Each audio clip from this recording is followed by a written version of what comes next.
This is the Portside Readers adaptation of The Haunting of Hill House by Shirley Jackson. Hill House, not sane, stood by itself against its hills, holding darkness within. It had stood so for 80 years and might stand for 80 more. Within, walls continued upright, bricks met neatly, floors were firm, and doors were sensibly shut. Silence lay steadily against the wood and stone of Hill House, and whatever walked there walked alone. Dr. John Montague had been looking for an honestly haunted house all his life, and he was going to go and live in Hill House and see what happened there. Forced to engage assistance, he assembled a list of names of people who had been involved in abnormal events. Each of these people received a letter from Dr. Montague extending an invitation to spend part of a summer at a comfortable country house. The purpose of their stay was to explore the various unsavory stories which surrounded the house for most of its 80 years of existence. Dr. Montague's letters did not say openly that Hill House was haunted. To his dozen letters, Dr. Montague had 2 replies. Eleanor Vance was 32 years old when she came to Hill House. The only person in the world that she genuinely hated now that her mother was dead was her sister. She had no friends. This was owing largely to the 11 years she had spent caring for her invalid mother. She could not remember ever being truly happy in her adult life. her name had turned up on Dr. Montague's list because one day, when she was 12 years old and her sister was 18, and their father had been dead for not quite a month, showers of stones had fallen on their house, dropping from the ceiling, rolling loudly down the walls, breaking windows, and pattering maddeningly on the roof. The stones continued intermittently for 3 days. Eleanor had been waiting for something like Hill House. Caring for her mother, Eleanor had held fast to the belief that someday something would happen. She had accepted the invitation to Hill House. Eleanor would have gone anywhere. Theodora, that was as much name as she used. Theodora was not at all like Eleanor. Duty and conscience were, for Theodora, attributes which belonged to Girl Scouts. She had come onto Dr. Montague's list because she had somehow been able to identify correctly 19 cards out of 20, held up by an assistant out of sight and hearing. The name of Theodora shone in the records of the laboratory. Dr. Montague was also persuaded to take a representative of the Sanderson family who owned the house.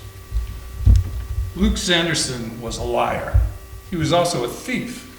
His aunt, who was the owner of Hill House, would have leaped at any chance to put him safely away for a few weeks. Driving the little car which Eleanor and her sister owned together, and she had taken without permission, Eleanor smiled and thought, I am going, I have finally taken a step. at the end of a day's drive, Eleanor came to the gate of Hill House.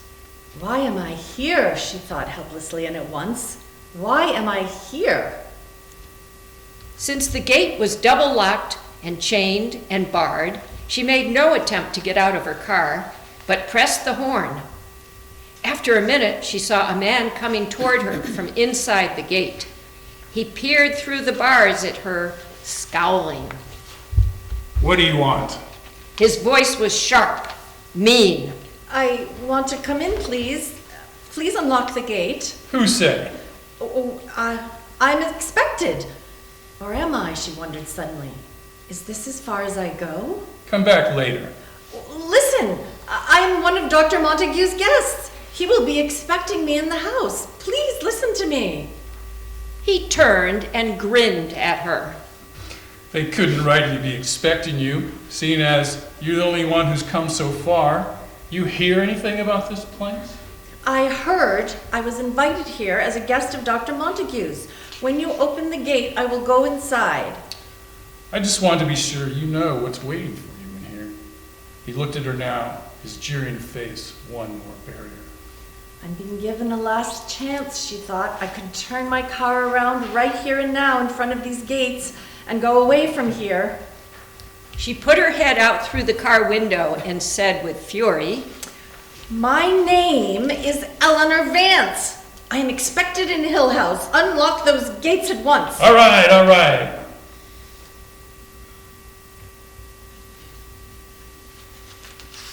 He opened the padlock and loosened the chain and swung the gates just wide enough for the car to come through. You won't like it. You'll be sorry I ever opened that gate. Out of the way, please. You've held me up long enough. Are you Dudley the caretaker? Yes, I'm Dudley the caretaker. Who else you think would be around here? I'm sure you'll be able to make us very comfortable, you and your wife.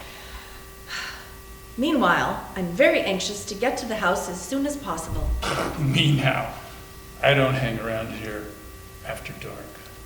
She turned her car onto the last stretch of the straight drive, leading her directly to Hill House.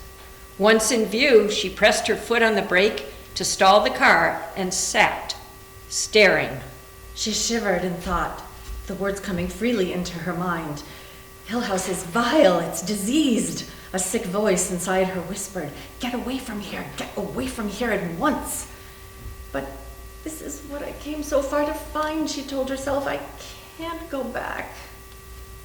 Trying not to look up at the house, she started the car again and drove up the last bit of the driveway directly to the steps.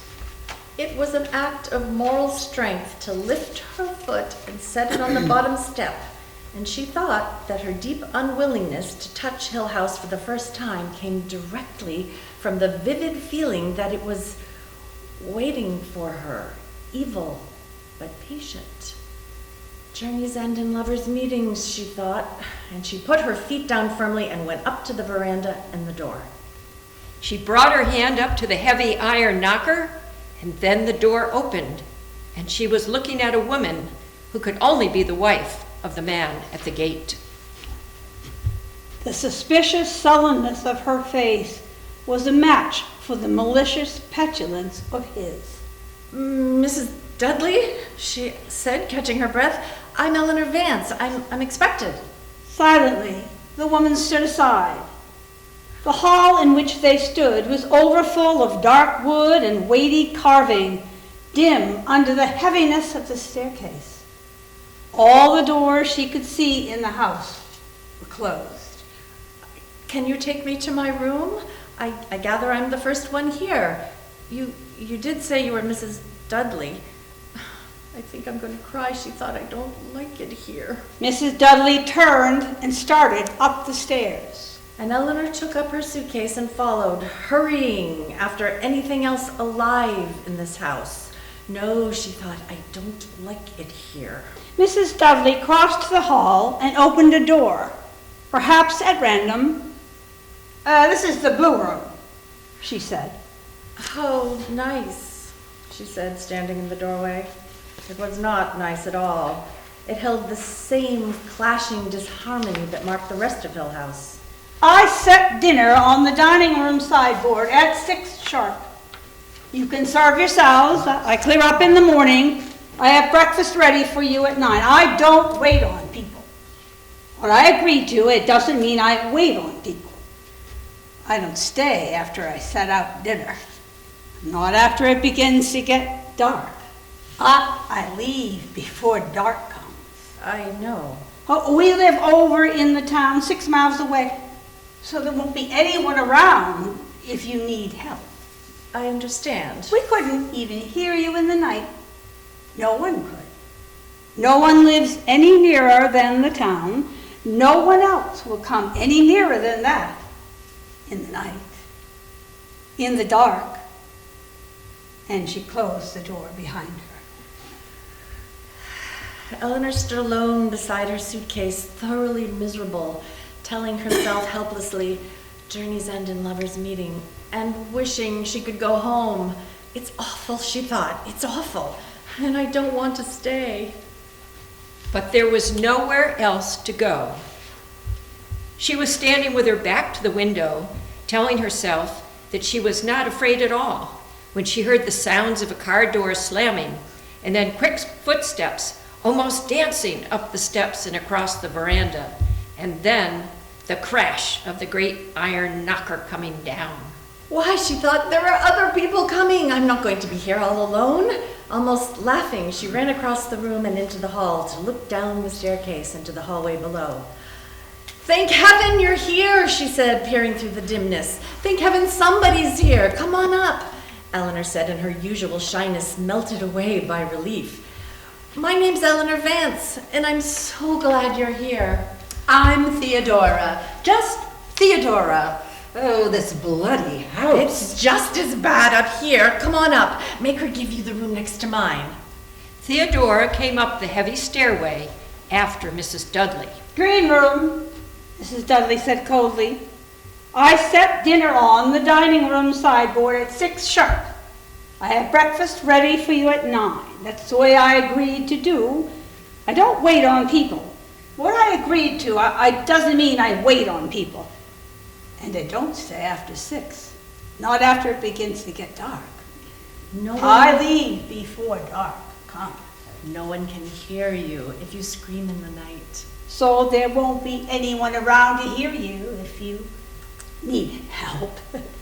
Mrs. Dudley went on. We couldn't hear you even in the night. No one could. No one lives any nearer than the town. No one else will come any nearer than that. In the night, in the dark. Oh, Mrs. Dudley smiled and closed the door behind her. Delightful old body. Theodora turned, regarding her room. Come and see mine. She opened the bathroom door and led the way into her blue room. I was all unpacked and thinking about packing again when you came. It was terrible being here alone. Did I understand correctly that Mrs. Dudley is not going to come if we scream in the night? It was not what she agreed to. Did you meet the amiable old retainer at the gate? Oh, we had a lovely chat. He said I couldn't come in, and I said I could, and then I tried to run him down with my car, but he jumped. Look, let's get out of here and go exploring. It won't be really dark for an hour. You know, up until the last minute, I never really thought there would be a Hill House. You don't go around expecting things like this to happen. But some of us go around hoping. The sun went down smoothly behind the hills. There were already long, dark shadows on the lawn as Eleanor and Theodora came up the path toward the side veranda of Hill House. And the great front door opened. Ladies, welcome to Hill House. I am Dr. Montague, and this is Luke Sanderson. Come inside. They were sitting in a small room chosen by the doctor. They were all silent, looking into the fire, lazy after their several journeys. Now, said Dr. Montague, we will take up the history of Hill House. Some houses are born bad, whatever the cause. Hill House, whatever the cause, has been unfit for human habitation for upwards of 20 years. What it was like before that, whether its personality was molded by the people who lived here, or the things they did, or whether it was evil from its start, are all questions I cannot answer. Naturally, I hope that we will all know a good deal more about Hill House before we leave. No one knows, even, why some houses are called haunted. What else could you call Hill House? Disturbed, perhaps, leprous, sick, any of the popular euphemisms for insanity. I first heard about Hill House a year ago from a former tenant who said that the house ought to be burnt down and the ground sowed with salt. Every person who has spent any time in this house urged me to stay as far away from it as possible.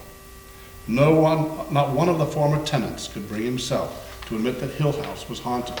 But when I visited Hillsdale and looked up the newspaper records... Newspapers? Was there a scandal? Oh, yes, a perfectly splendid scandal with a suicide and madness and lawsuits.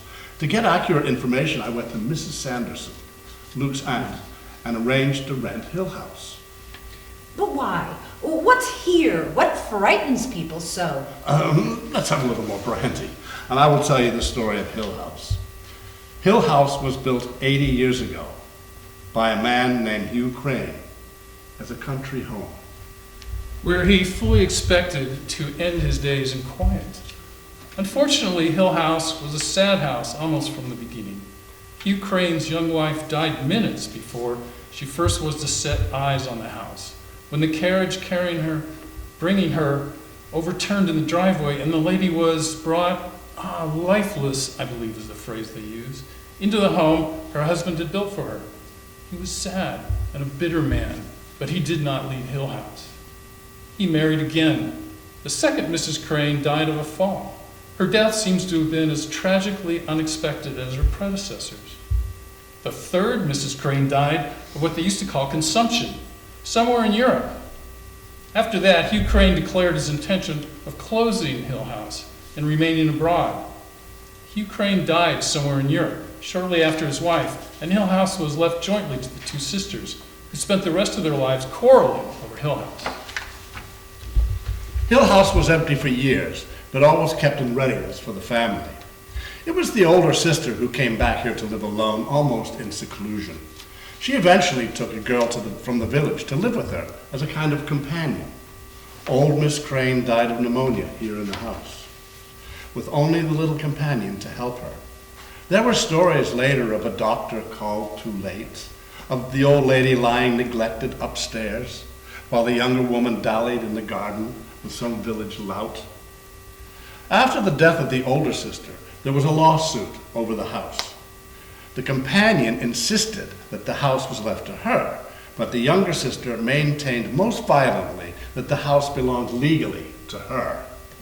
It was an unpleasant business, like all family quarrels. The younger sister went so far as to mention murder and demand an investigation into the death of old Miss Crane. The companion won her case at last, and the house became legally hers, although the younger sister never gave up trying to get it. She kept after the unfortunate companion with letters and threats. Well, the poor creature killed herself. It was accepted locally that she had chosen suicide because her guilty conscience drove her to it. I really think the poor girl was hated to death. She hanged herself, by the way. Gossip says she hanged herself from the turret on the tower. After her death, the house passed legally into the hands of the Sanderson family, who were cousins of hers.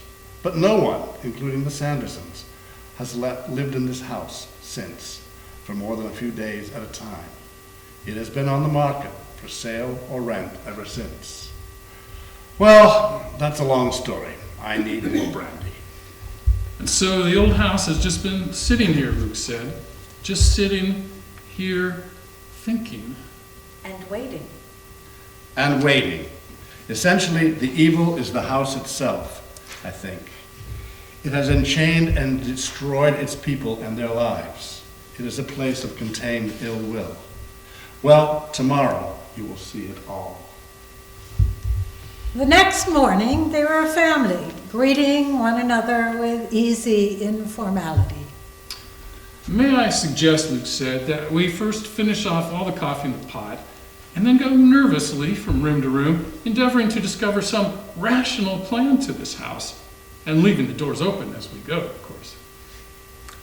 Dr. Montague started off down the hall to the large room on the end, which had once been the nursery, and shivered as he passed through the door. Then he turned and looked back curiously. Come here, one at a time, he said. And Theodora moved forward, grimacing as she passed the doorway. Like the doorway of a tomb. It's warm enough inside, though. Luke came, hesitated in the cold spot, and then moved quickly to get out of it. And Eleanor, following, felt the piercing cold that struck her between one step and the next. It was like passing through a wall of ice.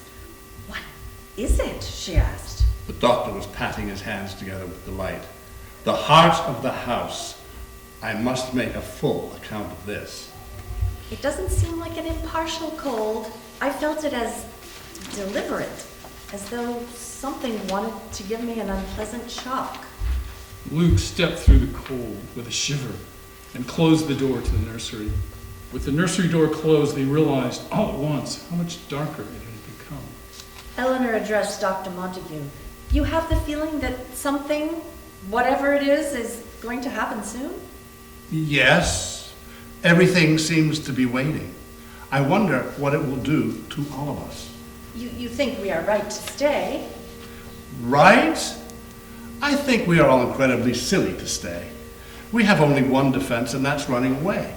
At least it can't follow us, can it? When we feel ourselves endangered, we can leave, just as we came. Promise me absolutely that you will leave as fast as you can. If you begin to feel the house catching at you. I promise. I will feel no hesitation about sending you away, he said, if it seems to be necessary. After dinner and brandy, they followed one another up the great stairway, turning out lights behind them. Good night, everyone, Eleanor said, opening the door to the blue room. Good night, Luke said. Good night, Theodora said. Good night.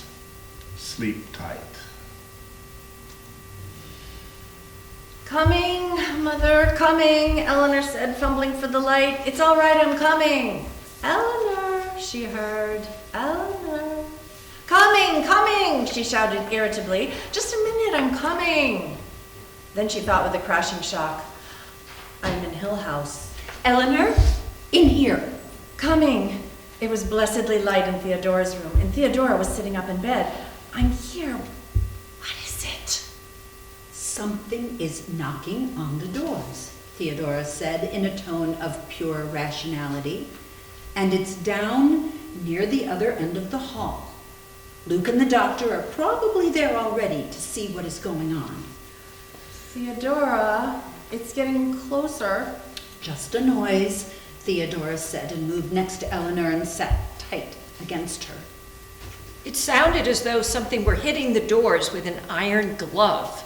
It pounded regularly for a minute, and then suddenly more softly, and then again in a quick flurry, seeming to be going methodically from door to door at the end of the hall. Distantly, Eleanor thought she could hear the voices of Luke and the doctor calling from somewhere below, and she thought, then they are not up here with us at all, and heard the iron crashing against what must have been a door very close. Maybe it will go on down the other side of the hall, Theodora whispered. No. And they heard the crash against the door across the hall. It was deafening. It struck against the door next to them. And Eleanor threw herself away from the bed and ran to hold her hands against the door. Go away, she shouted wildly. Go away, go away! There was complete silence. And Eleanor thought, now I've done it. It was looking for the room with someone inside.